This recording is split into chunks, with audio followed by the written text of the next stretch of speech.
Muy buenos días. Esta rueda de prensa está convocada por la campaña Defender la Libertad, Asunto de Todas. Lo que tenemos que decir hoy lo vamos a transmitir entre todos nosotros. Lo primero es que seguimos haciendo un llamado, una exigencia para que se garantice de manera plena y efectiva el derecho a la protesta social, porque todavía el Estado sigue y cada vez más teniendo una actitud absolutamente represiva hacia la protesta social. En Bogotá existe un decreto, el 563 del año 2015, que ese decreto contempla cuál debe ser la actitud de la fuerza pública en los actos de protesta social, precisamente para garantizarlo y evitar lo que viene ocurriendo por años con el ESMAD, que el ESMAD tiene como objetivo fundamental en la práctica es disolver las protestas sociales y cometer otra serie de abusos como detenciones arbitrarias, incluso torturas, actos que ponen en riesgo la integridad de las personas, incluso la desaparición forzada, por ejemplo, cuando se demoran en llevar a una persona al sitio donde dicen que los van a trasladar, o por ejemplo cuando niegan la posibilidad de que las personas que están verificando las situaciones no tomen nota del nombre de las personas y a dónde los van a conducir, o en el vehículo que las conducen. En el día de ayer y en días previos también se presentaron abusos de autoridad. El ESMAD sigue cometiendo todas estas arbitrariedades. Es importante recordar que hay una práctica que también nosotros rechazamos muchísimo, y es que se disparan sus armas contra la humanidad, contra el cuerpo de las personas y más exactamente contra su cabeza, sus rostros. Y una de las situaciones que más nos ha venido preocupando es la pérdida de ojos o lesiones de los ojos de los manifestantes, que parece toda una réplica en América Latina, porque son conductas que también asume la fuerza pública en países como Ecuador y Chile, por ejemplo. El día de ayer se presentaron 212 detenciones a nivel nacional. De estas, 114 personas fueron conducidas al Centro de Traslado de Protección, que los compañeros van a hablar de cómo estos centros, estas motivaciones de trasladar a una persona por protección en realidad son detenciones arbitrarias. 3 de las personas detenidas con fines de judicialización. Todas estas detenciones se dan sin cumplir con las normas existentes y sin cumplir con los protocolos diseñados para manejar estas situaciones. Continúa la agresión hacia los defensores de derechos humanos, con las personas que están verificando y acompañando las marchas, agresiones físicas, agresiones verbales y detenciones también contra estas personas. Es una práctica nacional y constante de parte del ESMAD y de la policía, de la fuerza pública en general, agresiones que también se trasladan a otras personas distintas a los defensores de derechos humanos, a las poblaciones, inclusive a transeúntes, a personas que ni siquiera están participando pacíficamente de las protestas, e incluso también agresiones a servidores públicos, al Ministerio Público, a integrantes de Defensoría del Pueblo, por ejemplo. Hacemos un llamado para que se instale la Mesa Distrital de Seguimiento al Ejercicio de los Derechos a la Libertad de Reunión. Ese es un llamado que se hace a la alcaldía y al gobierno nacional. Y aquí tengo que decir que hay que entender que nosotros digo la población colombiana, en un paro nacional, y que hay reivindicaciones nacionales, y que el gobierno de Bogotá, como el gobierno nacional, tienen que entender que lo que media aquí es la solución de las reivindicaciones que se solicitan en los pliegos de peticiones. el papel de funcionarios de la alcaldía que van a determinados sitios de la ciudad a conversar con quienes están haciendo ejercicio legítimo el derecho a la protesta es válido. Sin embargo, hay que tener claro que es un papel absolutamente insuficiente, porque la protesta social en Colombia se da por causas absolutamente determinables y justificables. Es decir, hay peticiones sobre el tema de los líderes sociales, sobre el tema mismo del respeto a la protesta social, reivindicaciones de la juventud, sobre la educación, sobre la salud, es decir, son aspiraciones nacionales, y sobre eso es que tiene que concentrarse el gobierno nacional y el gobierno distrital. Las protestas sociales, dada la situación del país, económica, social, política, se van a seguir presentando en Colombia. Y por supuesto que las autoridades también tienen la obligación de garantizar el ejercicio de ese derecho y la obligación de resolver las peticiones que tenemos. De esta manera planteo en primer lugar en esta rueda de prensa estas ideas y paso la palabra a quienes me acompañan en la mesa. Buenos días, mi nombre es Brian Corredor, representante de la campaña Defender la Libertad, Asunto de Todas, y de la Corporación Jurídica Humanidad Vigente. Nosotros queremos hacer una denuncia puntualmente por el abuso que se está haciendo de la figura del traslado por protección contemplado en el artículo 155 del Código de Policía. Esta figura contempla taxativamente y puntualmente los casos en los que se puede aplicar, que es por riña o por alteraciones, por estados alterados de la conciencia o por ejercer violencia, pero sobre todo contemplado más como en temas de índole personal, en riñas, y se está aplicando para reprimir la protesta social, ya que cuando hay marchas o plantones, que son ejercicios legales y legítimos del derecho a la protesta, pues está reteniendo a las personas, y ya cuando se detienen están siendo víctimas de abusos, de violencia, han sido sujetos a prácticas como aplicarles químicos que los dopan ya dentro de la custodia de la policía. Es claro el artículo cuando habla que en el menor tiempo posible tiene que ser llevado, si no a un hospital, a su vivienda, o en último recurso a un centro de traslado por protección. Hemos visto que personas que han sido capturadas, retenidas a las 6 de la mañana y son trasladadas a estos centros de protección hasta cerca de las 4:30, 5 de la tarde. Sumado a esto, son víctimas de abuso, pues vuelvo y digo físico, pero son destruidos de su propiedad privada. En ningún momento se les permite a los funcionarios de la fuerza pública retener sus objetos personales como celulares, y hemos visto que no solo se los retienen, sino que se los hurtan o los rompen en estos procedimientos. Entonces, sumado a eso, están faltando también al procedimiento, porque deben hacer un informe escrito de por qué las personas son detenidas bajo esta figura.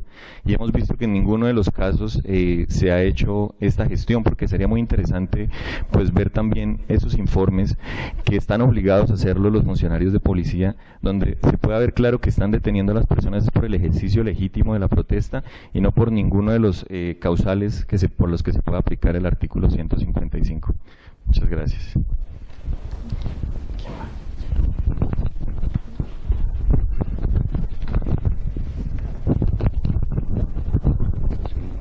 Buenos días a todos y a todas. Mi nombre es Isabel Fajardo, hago parte de la Red Popular de Derechos Humanos Bogotá. Y nosotros y nosotras, como campaña Defender la Libertad y como organizaciones sociales y defensoras de derechos humanos, también queremos hacer una denuncia pública frente a los abusos y la violencia que ha venido sufriendo los defensores de derechos humanos, pese a que se han sostenido mesas de discusión, pese a que se han sostenido reuniones con el distrito, siguen siendo vulnerados, siguen siendo violentados, siguen siendo amenazados. La semana pasada presenciamos la situación en la Universidad Nacional frente a violaciones y agresiones a una defensora de derechos humanos, y el día de ayer presentamos una retención a una compañera puntualmente de nuestra organización en Kennedy.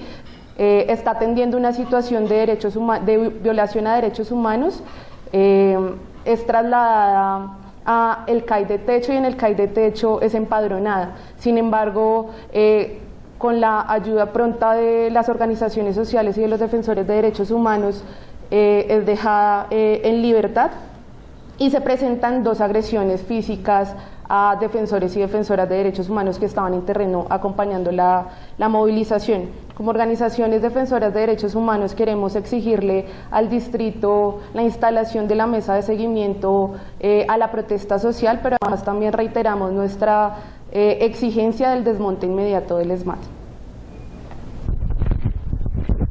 En esa medida, la exigencia de la construcción de una mesa de seguimiento a la protesta social en el distrito será una oportunidad para establecer y manifestar todas estas inquietudes y denuncias que hemos documentado y corroborado en la ciudad de Bogotá, ciudad en la que en los recientes días se ha anunciado la intención de diálogo que nosotros vemos que puede tener muy corto alcance, como se ha demostrado en la práctica, toda vez que las problemáticas de orden nacional concentradas en la ciudad de Bogotá dependen en buena medida de la voluntad de diálogo del gobierno nacional, el cual desde hace más de 1 año y medio viene sosteniendo una actitud represora, estigmatizante, ¿sí?, sobre la protesta social y quienes participan en ella.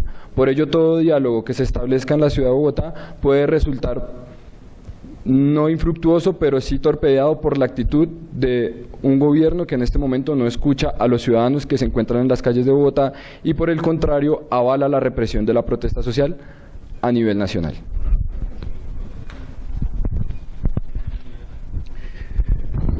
Creo que otra situación para rematar es el tema de la impunidad, ¿no? Y es como estos crímenes, todas estas conductas y todas estas prácticas del ESMAD no tienen un tratamiento de la justicia que contribuya a la no repetición de los hechos. Esto significa que debiera haber unas investigaciones serias, eficaces, pero tenemos, por ejemplo, que de los homicidios cometidos por el ESMAD, casi el 100% de impunidad total. Si acaso he conocido yo una sola condena, exactamente. Y en el solo paro de 2013, el paro agrario, que mataron a más de 10 personas, no hay una sola persona o funcionario del ESMAD condenada.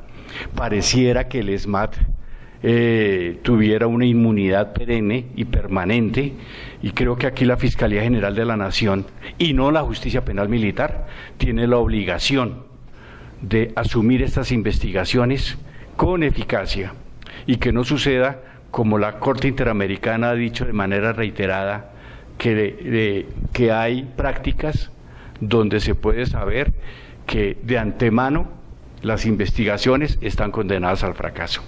Y es eso efectivamente lo que está ocurriendo con el tema de los delitos y de los crímenes, así dicho, cometidos por el ESMAD. Y por eso, desde muchos sectores de la sociedad colombiana, estamos exigiendo el desmonte de un cuerpo que no le está sirviendo al país, que no le está sirviendo a la sociedad colombiana, que no le está sirviendo a la democracia ni a los derechos humanos, porque la presencia del ESMAD es la que origina esos enfrentamientos. Yo pude observar desde este piso 25 cómo las personas que se dirigían pacíficamente hacia la Plaza de Bolívar el día de ayer tuvieron que dispersarse por una acción del ESMAD y de la fuerza disponible sin ninguna provocación por parte de los que estaban marchando hacia la Plaza de Bolívar. Para rematar, quería hablar sobre el tema de la impunidad y la obligación que tiene la Fiscalía de tomar serias cartas en este asunto. Ayer nosotros recibimos algunos casos de allanamientos a personas que se habían visto como líderes o se habían identificado como líderes de las jornadas anteriores de paro. Una de ellas muy cerca donde nosotros tenemos nuestra oficina fascina. De hecho, estuvimos ahí pues un poco algunos de nuestros compañeros pues haciendo seguimiento. Eso es en el barrio Recuerdo, cerca de la Universidad Nacional. La información que nos llegó, la verdad, fue muy poca, no se logró identificar exactamente quiénes son las personas. No sé si ustedes pues, estén al tanto de estos allanamientos o de pronto explicar a profundidad de qué trata. Sí. Respecto a los allanamientos, frente a lo que hemos tenido, digamos, de información, es que se ha vinculado a alguna de las personas de las juventudes, de algunas juventudes que realiza, digamos, alguna labor de defensa de derechos humanos y liderazgo social en este sector, en la juventud. Particularmente ha sido una persona perseguida. En este momento estamos pendientes de las diligencias judiciales para establecer qué motivó el allanamiento y cuáles son los delitos que se le imputa. En este momento pues presumimos la inocencia de todas las personas que allí se han venido vinculando. Sin embargo, tenemos un antecedente del año pasado, que en el marco del paro nacional antes del 21 de noviembre se presentaron una serie de allanamientos conocidas por todos, donde se dirigieron hacia artistas gráficos y personas que venían impulsando las jornadas de protesta. Al día de hoy, lo que sabemos de los allanamientos del día de ayer es que se están realizando las diligencias y pues todavía es demasiado prematuro, digamos, manifestarse acerca de lo que allí se encontró o no se encontró o cuáles son los delitos que se le imputarían. ¿Alguna otra pregunta?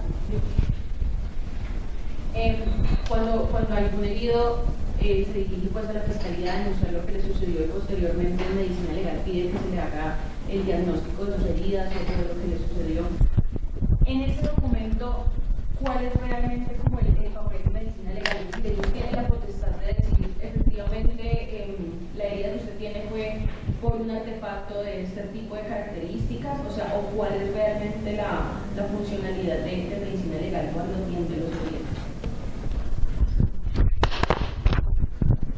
Medicina legal tiene la obligación de determinar al detalle el tipo de lesiones que encuentra la persona y determinar en lo posible la forma o el artefacto con el que fue herido. Por ejemplo, muchas de las lesiones se producen por los gases lacrimógenos y normalmente, si esto es así, deben quedar huellas de la composición de estos gases en el cuerpo, porque además esas son las posibilidades que se tienen de determinar claramente cuál es el origen de la lesión en el caso de los procesos penales, porque más allá del diagnóstico de medicina legal, su importancia fundamental radica en las investigaciones, en la ayuda y apoyo que constituye para las investigaciones penales. Sin embargo, estoy recordando en este momento, gracias a su pregunta, el caso de una profesora que le cayó o le dispararon un gas que cayó a sus ojos, la cápsula del gas, y a pesar de que medicina legal determinó que había vestigios, yo digo de pólvora, pero pues serán los componentes químicos claramente determinados por medicina legal. Sin embargo, la Fiscalía General de la Nación no avanzó las investigaciones, muy a pesar de ese diagnóstico que le estaba diciendo a la justicia: mire, esta señora fue lesionada en sus ojos por artefactos que fueron disparados por el ESMAD. Y entre otras cosas, que disparan también no solamente esas armas que están utilizando legalmente, como con las que se dio el asesinato de Dylan, sino que también vienen utilizando desde mucho tiempo atrás las famosas recalzadas, ¿no?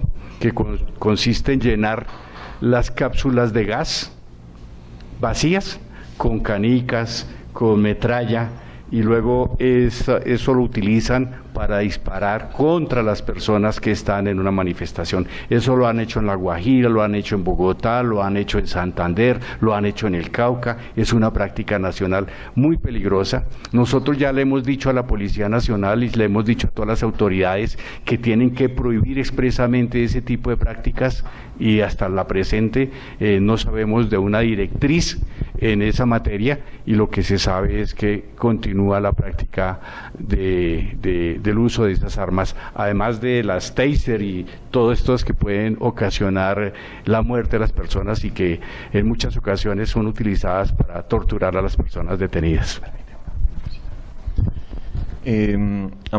Quisiera presentar un caso puntual. Precisamente el día de ayer, en la localidad de Kennedy, fueron detenidas personas alrededor de las 6 de la mañana, un grupo grande de personas que estaban haciendo un plantón. Fueron llevados al CTP de Puente Aranda hasta las 4:30 de la tarde.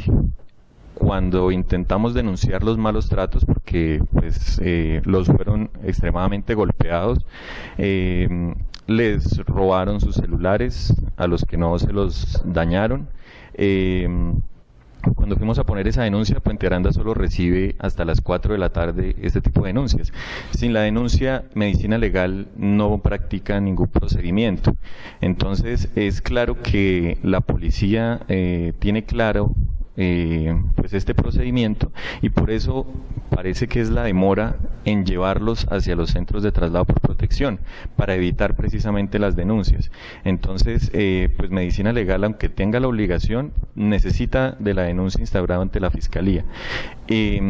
Como las personas estaban bastante agredidas, pues se le dio prioridad a su estado físico y tuvieron que ser remitidas a sus EPS para que tuvieran pues la valoración médica y que su vida no estuviera en riesgo. Entonces, solamente hasta el día de hoy se pueden hacer esas denuncias y la valoración de Medicina Legal, precisamente porque los procedimientos de policía dificultan la denuncia. Muchas gracias. En ese caso, ¿no habría sido una articulación, pregunto, como en los casos de violencia sexual, que es una cosa distinta, pero no se puede hacer una articulación para que el personal médico de la EPS reporte la información que encontró y se la pase a Medicina Legal? ¿Eso se podría hacer? Pues se podría ser presentado como prueba ya dentro del proceso penal, pero directamente no se hace, la EPS no lo comunica a Medicina Legal. Pero igual hay que hacer la denuncia, pero como les digo, retrasa pues la inmediatez del examen, que sería importante poderlo hacer en el momento.